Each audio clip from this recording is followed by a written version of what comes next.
As I was making my teaching yesterday online,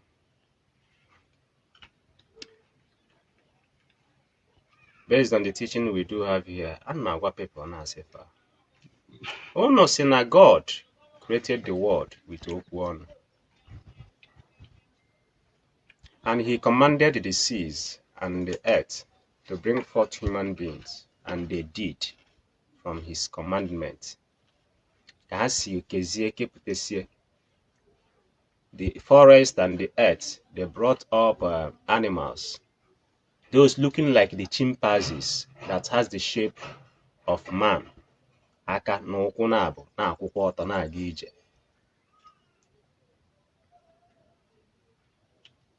At times, when you meet one in the forest, ị ga-ama how clever you are before ị gbanahụ ya. Maka ị na-akpụ brain na-agba, ya nwa na-akpụ brain na-achụ gị. Enwere ebe ị ga-esi, ọ ga-eso gị direct, o si ka ọ kọtụọ gị ụzọ to show that na enwere brain. Mana o ruzi in the terms na the level na mmadụ ga-adị according to ife ha kọrọ anyị. It's not that I believe those things, mana based on okwu ọnụ fa. Ịmana when you appear in a law court, ife si gị n'ọnụ pụta bụ ife a ga-eji kpe gị ikpe. I hope I'm right. Ife si gị n'ọnụ pụta bụ ife a ga-eji wee kpe gị ikpe. That's why when the policeman comes under arrest, he will advise you not to utter any word, because what you say here will be used against you in the law court. That advice again, so that somebody who deals with the law, an attorney, can come.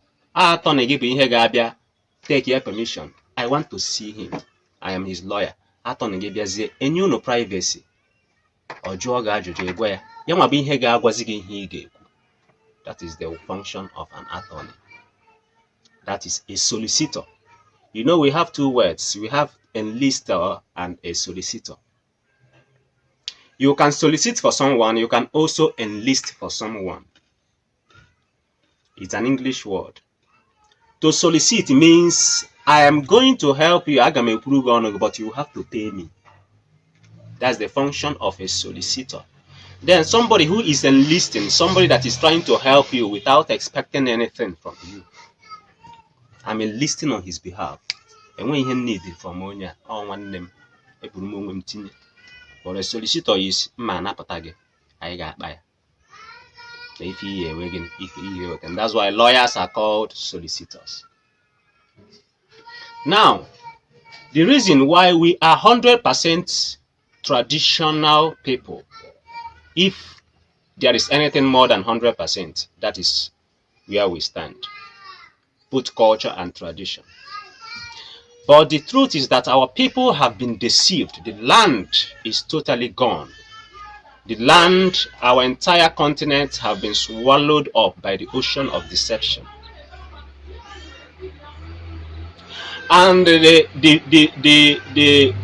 device or the tool used by the enemies to deceive them, all but that same tool,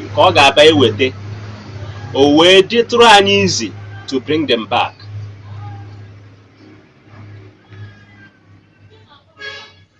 It is more easier to deceive someone than to tell someone that is being deceived that, look, you are being deceived. The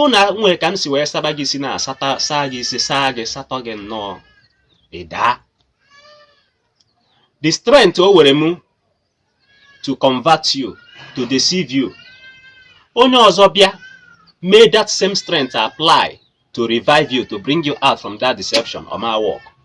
A greater force will be needed. That is why it is very difficult to convert somebody now, somebody who is practicing Islamic religion.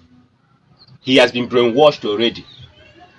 A revive, he bring you out from that very religion, knowing that it is false. They are very, very difficult. Man, the pressure, the force, the effort, input to bring that person into that Islamic, add how much? Mani they're very, very difficult. So that's the battle we are in. The same thing with a Christian. So that is why it is something that we cannot do without divine intervention and divine help. Every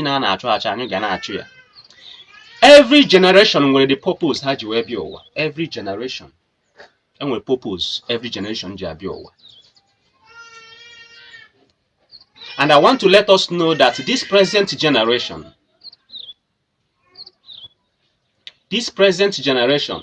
nwere oku akpọrọ fa. And the majority of the people of this very generation, their duty is to do what? Is to fight this very battle, which is more spiritual than physical. Because there is one thing with the truth. The truth is like an oil in a cup. When you bring a bucket of water, and you start pouring the oil inside that very water, the oil will go deep inside the water. It will go deep. And because of the force being exerted, because of the gravitational force applied on the very affecting the oil, as the oil goes deep, it now turns back and begins to float back to the surface of the water. What am I trying to say? No matter the level of technology, the oil cannot be under the water. The oil must float. So when it comes to the truth and deception, if you are to balance the both of them, you can afford that now deception is like the water. Can be easily circulated. Anybody can drink it. Anybody can have something to do with it. But when the oil comes, it can go deep at the moment, but by and large, it must surface. And this generation now, anybody who fails to embrace the truth, anybody who fails to embrace the truth,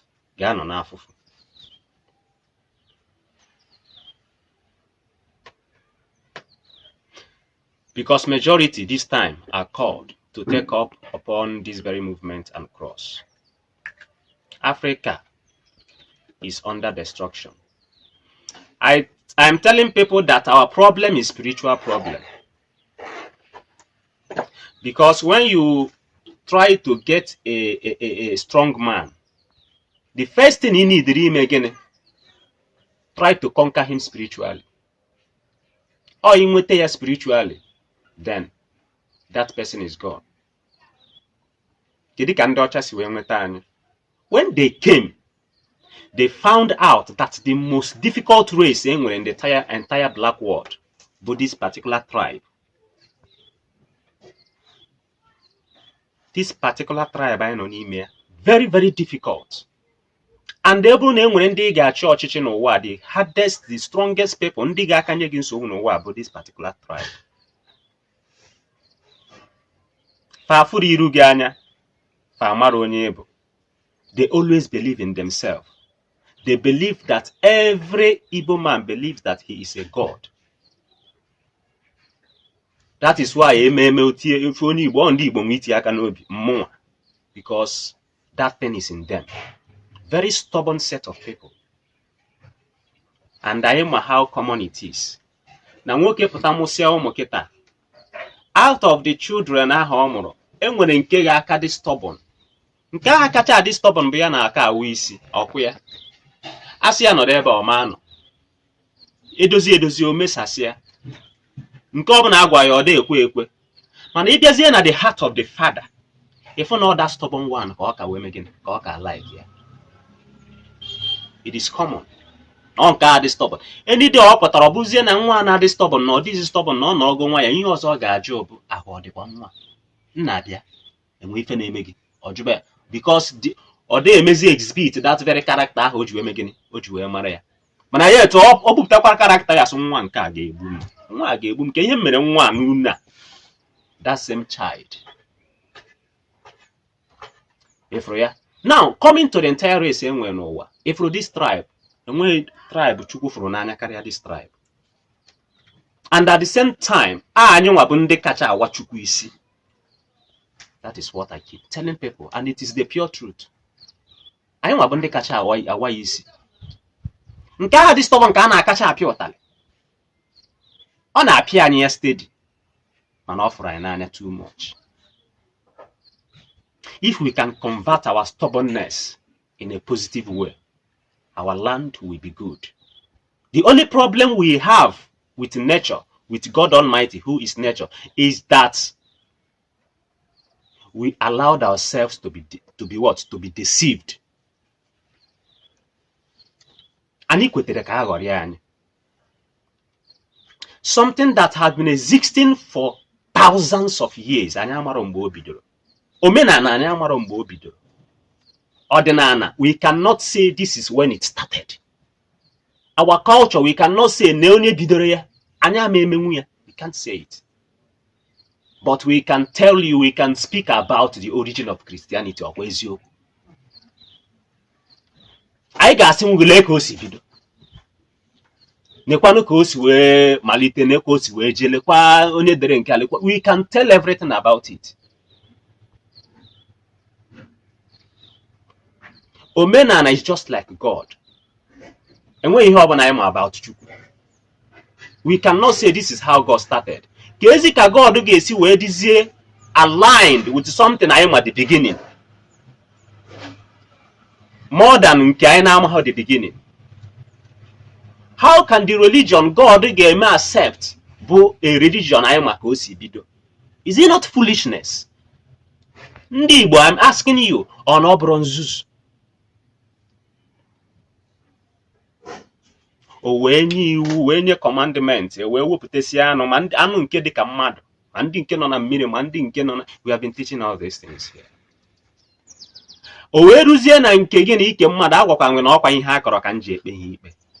O wee ruzie n'oge nke mmadụ, Chukwu ejizi ọnụ sị ka enu mmadụ. O wee gbadata. Ebe ọ gbadatawara wee bụrụ gịnị n'aja anị. O wee jekute mmiri, o wee jecheta aja. O wee gwọkọba ya, o wee kpụba mmadụ, ọkwa ihe a kọrọ. O wee kpụgide mmadụ wee kpụchaa. Mmadụ wee dị Steve iji gosi na ihe a kpụrụ akpụ, e wee kụnye ya ume, mmadụ wee megharịba ahụ. Ọkwa ihe a ka a gwara anyị. Na ihe niile ekere eke na anụ ndị ọzọ niile, ma ọfịa ma everything, ihe ndị ọzọ niile, they are just animal, but human being is special. And this set of people akpọrọ mmadụ, mma nke ndụ, the beauty of life, ọ ya bụ mmadụ. You are responsible for ihe ọbụla na-eme n'ụwa, and the only thing ị ga-eji wee scale through is that ị ga-adị very very uniformed, ị ga-adị very very unified, ị ga-adị very very close, intact. You must embrace ajani. Oge ị gaghị emeghara mmiri. Chineke ịgbadata n'ana as big as he is, as the almighty as he is, ọ gbadata n'aja ana, gosi na Chukwu bụ gịnị? Onye omenala. Agbanyeghị his might and his strength, his level and supremacy, he still went to the water to get water eji akpụ mmadụ. Gosi na Chineke bụ onye mmiri. And if God should make use of the earth and the water, anyị nwapụtazie, we now stand to bind the water. Are we not mad? If God should respect the water and honor the earth, mgbe oge nke ụmụ Israel ka ha si edekwara anyị akpọ ha ụmụ Israel, ha megide oge ekwu okwu ọsị, heaven and earth bear me witness. Eluigwe na ala gbara na m aka ebe. Chukwu ji ọnụ ya eme gịnị? Ekwu. Ọkwa ya kere eluigwe, ọkwa ya kere ụwa, mana ime ọsị ha bịa mee gịnị? Gbara ya aka ebe. Anyị pụta na asị na anyị amaghị eluigwe, anyị amaghị ụwa, ihe anyị magụ gịnị? Jesus. Are we not stupid? I keep asking the black people. How did we get here? Kedu ka isi wee rute ebe anyị nọ today? Until we turn back and ask ourselves, how did we get here? Asị na onye na-ama ebe mmiri bido mabe ya, ada ama ebe ọ ga-anọ mee gịnị? Kwụsị ya. Until we ask that question, How did we get here? We start looking for the answer of that very question. And the actual the answer, then we will know how to make what? Corrections. And as soon as we make corrections, our land will begin to heal. If all this blood, all this bloodshed, all these atrocities, hunger and starvation everywhere, do you know that we rear horse? Our ancestors drove with horses. Now we don't have. During the ancient days, a family na mebuzu ihe dik ehi Igbo ito in a year. We don't know about the Fulani cows and the Hausa cows. We don't know about it. We make use of our own. And the more we sacrifice, the more they expand. Kita ada achuzi aja. Ebe ka ehi dị anya afọrọzi ehi.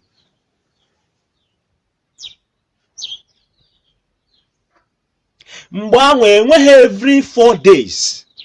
Onye Igbo na-ama nwute oke ọkpa. Were ya mee mmụọ. Do you know that it is in our culture and tradition that you don't kill an animal anyhow? It is under the culture and tradition of the African man. You don't slaughter an animal anyhow. Before you na-etinye anụ ọbụla mma n'onu na ị ga-eri anụ ya, ọbara ya nwere ebe ọ na-eje. But today, anwụta ha na in vain. We kill in vain. And ihe niile anyị so na-egbu ha ncha na-ekpecha anyị ikpe. Maka ịchọrọ ịkwa mmadụ aka, gosi ya ebe ọ ga-ada. Na ihe ọbụla nwere mmụọ. Ịchọrọ igbu anụ ọbụla, gwa anụ aha, gwakwa ya ebe ọ ga-ejebe, ebe mmụọ ya ga-ejebe. Ka ọ bụrụ ngọzi wee nye gị instead of ịbụ nkọcha. So many things. Ama m ebe m ga-ebido, ama m ebe m ga-akwụsị. Ọ na-abụ mmepe ọnụ, it will start coming out. And when I talk, na-afụtakwa na ebidobeghị m, because there are so many things. Ama m ebe anyị si, ebe m ga-ebido, ama m ebe m ga-akwụsị. Because the whole things dị ka gịnị, ụdọ tehekara atehekọ, enwere ka ị ga-esi were owu na-adụ akwa, enwere ka ọ ga-esi gbaa akpụ, enwere nke ga-eme tọpụtakwa ya. Nwee nke ga-eme oke ka ime enu mana no. The only option bụ gịnị, ịdọbie eme gịnị bidokwa n'isi. Have we experienced something like that before? Mgbe eji na-edoro adụ akwa. The whole thing have been entangled together. That by normal human strength, we cannot let it loose again. It is only by spiritual power. That is the essence of this very religion. People saying that the era of religion is gone. I may say, okay, you have your own opinion. It can be true, but as long as an African man is concerned, the black man is always religious. If you don't introduce the right religion to a black man, he will look for something to worship. Because it is in their DNA. They are religious in nature. Kama ya offer ihe ọ ga-efu were create mmanya febe.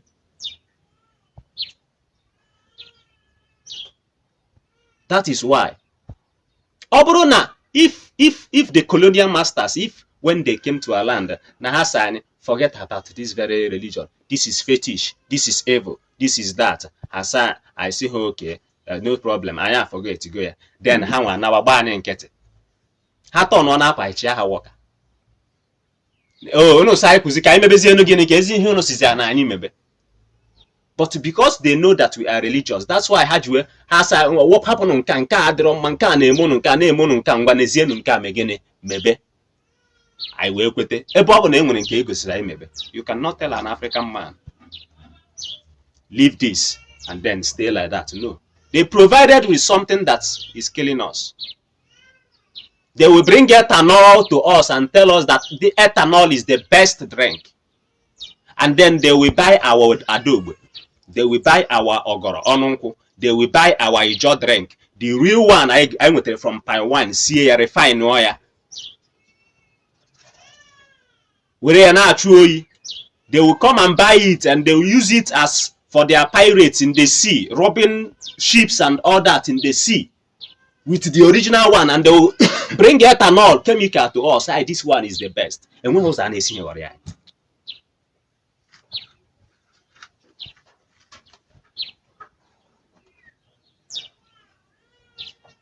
we should wake up. Let us open our eyes. This movement of restoring the ancestral religion, it is not a new thing. Or something de barabo ndị nna anyị pụtazie nabata gịnị nduhie ha wee mee ya abandon, hapụzie ya eje mebe ọzọ, mmụọ wee pịaba anyị. The reason I ji akpọ Chineke chi ukwu, the reason I ji akpọ ya chi ukwu, because na anyị ma in the realm of the gods na enwere other gods, mana anyị nwa bụ the most high ranked personnel in the gods folk. Na ndị chi nta nọ. If you fail to honor your mother and your father, wee si na bishop church gị ka ị ga-honor, abụmọnụ ga-adịrị gị. Bishop cannot stop that abụmọnụ. If you fail to respect your father and your mother, wee si na mommy bishop ka ị ga na respect, abụmọnụ ga-adịrị gị, and mommy bishop cannot prevent that cause because it is natural. But when you respect your mother, respect your father, then when you start respecting mommy bishop, there will be a bountiful abundance of blessing. It will come from mommy bishop, it will come from your mother, it will come from your father. The same thing goes with bishop itself. So when you are saying, God, I only worship you, you fail to recognize the presence of the deity in your land. The oracle, Chineke no nwe ji aka we position or see, take care of this very land. That river Omer Institute where plant ya as a god. See, ihe ọbụla na-eme n'obodo a, mmiri njụọ gị ihe na-eme n'obodo a gwakwa m. Isi na ịmahazi mmiri ahụ, ịmahazi arụsị ahụ, ịmahazi arụbi na-agụ ahụ, ịmahazi nke a, na ọ Chukwu ka ịma. Ndị a pịaba gị Chukwu ama atụpụrụ gị ọnụ. Because there is a code operating in the realm of the gods, and God no onwe ya bụ ihe place the law and the code, and ya nwa bụ onye isi place that law will not break it.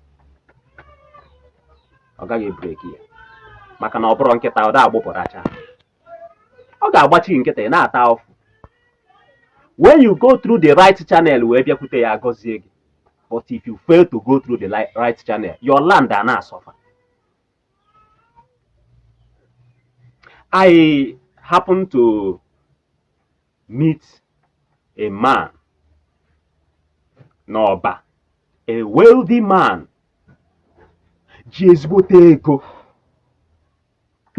Onyoba, because we are trying to do what? Kaima Kaigesinwa says, Weje Webatoba. I went with Mirinonuba, I went with one of us. Ana Uchenna Waji, Onyoba Koboya by Waje. He had to the man about Kangana Barezemba. He has assets. Only the buildings, only hotels. We even went to one of his hotels. He opened his mouth, in his parlor. He brought cola. Ebon anabata ndị ọbịa. Oweta ọjị, nsị na mada ata ọjị oles ma nzu apụtara, nju ese nzu. Ọ sị na ọ na-abịa ya ka a na-achọ nzu achọ. Ọ dibịa ka ọ bụ. Dibịa ka ọ bụ. O nwere agwụ, o nwere arụ, o nwere mmiri, enweghị ụdị ọ na-enwe ihe dị na be ya ịbata be ya. Ọ sị na ọ bupụta akpa nzu ebe a na amafụ n'ebe a nọ. Oweta enwe nke ọ bara ha, ọ sị na nke oweta nzu. O wee nye m nzu. M wee gọọ nzu. After na m gọziri nzu, ọ sị na ama atazi ọjị ebe a na anyị bịazie ka anyị baa n'obi. Anyị wee baa n'obi ebe a ka m nọ wee fụzie ebe anyị batara.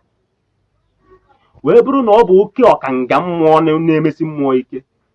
He told me, see that now his father, mere ordinana, he died old. His mother, she died old at the age of 100 and something years. Ihe elegana wee fụkwa ka ndị ụka si anwụ wee sị mba na ndụ adịghị ebe a. Na ya nwa bidoro mebe omenala at the age of 9. Ya na-azụgodo afịa ya nweta shop, oke shop anyị into 2 kwaju were mmụọ kwajuo na nke a na-agọ mmụọ were nke a na-azụ ahịa. O nweta ego ọzọ were ntị ya shop na-abụ ọ hapụziere mmụọ one food shop were nke azụba ahịa n'otu a ka o si bido. O jiro mmụọ egwu egwu. Ọ sị na so many people is thinking that he's a cultist. Na ọ belong to cult. Ọ sị mba na ebe ya belong na omenala na ọdịnala. Na ya agwago ha na enide ya tiri aka ebe anwa. Mara ụma tinye aka ebe a ha kpọpụ ya ha were ya. Ọ mana ọ bụrụ na ya amaghị ụma ha biko ha kpọpụta ya. O sị gịnị? Na omenala na ọdịnala bụ the life of the African man. And that is why o ji wee na-progress. Those ndị kọtụ aha na-eje ụka, they are all afraid of him. They cannot dare him. Maka na ha ama ihe o ji biri. Ha ma mmụọ na-echi ya. He took us round. Gosisi anyị. Anyị gaa ọfọ, ọ gọziere anyị ọfọ. Wee sị na ije anyị na-eje ga-amịta mkpụrụ. What am I trying to say? Onye ọbụla ma omenala na ọdịnala ya amarago ndụ, ọ marago akụ, ọ marago ụba. But it's only few people being here this truth. So where am I going? We should all come back. This time we are not doing it on individual basis. Because I buy each of my work. That was the only mistake our ancestors made. They just failed to come together to religionize our culture and tradition. At least every 4 market days, and one day in every Izunabo, and we can combine Izunabo, in every 2 Izu, that is every 8 days. And they will put one day, Obrono Ekuku, or Bekenta, every Ekenta, Obronino Wako.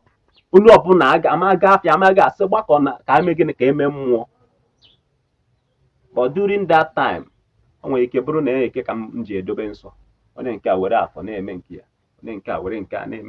na begi ụbọchị m mebere ihe Okeke bịa na be bịa bụ Okafọ soro Okafọ rie nwụọ. Ndị ọcha wee bata when the white man came, they will now go in when they visit Okeke ghọrọ isi Okeke. Okafọ ama na aghọrọ ihe Okeke. Ha ghọrịcha ya ha kpọrọ ya burukọrọ nke ha ga-eburu ha bịaba na be.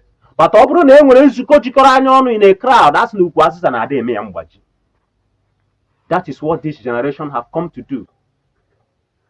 Yes, I be together to take up this very movement of restoring the African sacred worship of ancestral religion. I am speaking to you from the holy palace of Obiabiama. Together we shall restore peace to our land. Together we shall bring back the glory of our ancestors. Together, it is not a task for one man, it is a task for this present generation. If you see truth in what we are saying, what is holding you? What is holding you? Can you ask yourself and consider, with this present situation that we are in here, what will be the situation of our children in the next 20 years? What will be with the way things are happening now? The condition I'm waking up in next 10 years coming, I gabo. Enwere ike achọzie ya n'anya ama afọ ya. Asị mgbe onye ji itite bụ ụtụtụ ya. Mgbe onye ji itite bụ ụtụtụ ya. Servant of Chukwu Okike Abiama and the overall leader of this very particular movement of African sacred worship of ancestral religion worldwide, Ikenga Africa. Known as Ikenga Africa, popularly called Ikenga Africa. I bless all of you who is listening to me at this point in time.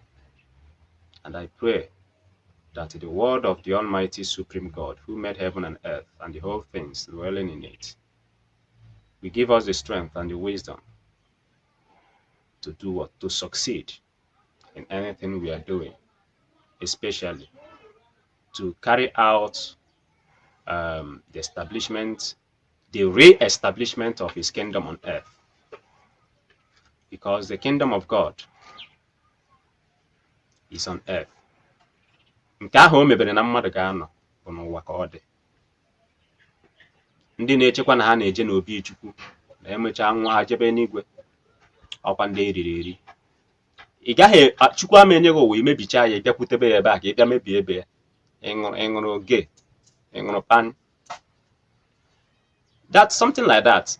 Enyere gị ebe a imebicha ya, jeezie ka ije ebe ya. Ị na-eje ebe ahụ eme gịnị? Ka anyị dozie ebe o nyere anyị. So to the state that na ikpọ ya oku onwe ike bịa nwe ebe ahụ nọrọ eat dine just like they said he do come to meet Adam and Eve. Ọkwa ihe ha kọrọ. Adam ụwa agatọwa na rie. Ị na-achọzi ka ị bịakwutebe ya.